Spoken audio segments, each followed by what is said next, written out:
丹麥當然咧傾力反駁，希望咧就話可唔可以睇下上半場完場前咧，盡量咧爭取翻一個入波。咁如果係一球上落咧，佢哋會好打好多㗎嚇。所以暫時咧而家就係形勢，佢哋其實控球在腳，你睇下61對39，佔晒優勢，但埋門就不及英格蘭2對41。睇下會唔會爭取多一球入波啊！逐漸咧一球咁樣自己錯失，又一個11號希斯基3比0。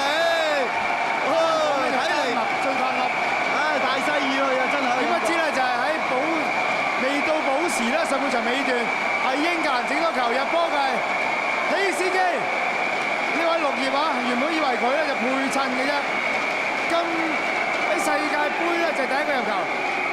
碧咸咧有功勞啊！呢個波啦，立咗送埋中間，希斯基話：謝啊！蘇連信咧真係慘啊，幾失準啊！蘇連信今日嘅表現。喂，蘇連信咧即係頭嗰3場嘅分組賽打得好啊！唔知係咪真係第一球波之後咧有影響到嘅龍門啊？即係上幾場波咧睇到佢咧，即係每一個仲難啲個球咧，佢都救到啊！呢場波係咯，無可否認咧，個信心真係差咗。咁即係第一球影響得咁緊要嘅信心。咁啊，第3球又係咁樣啊！第3球呢個波係彈皮棒，第一個係攞唔實，擒下擺入去。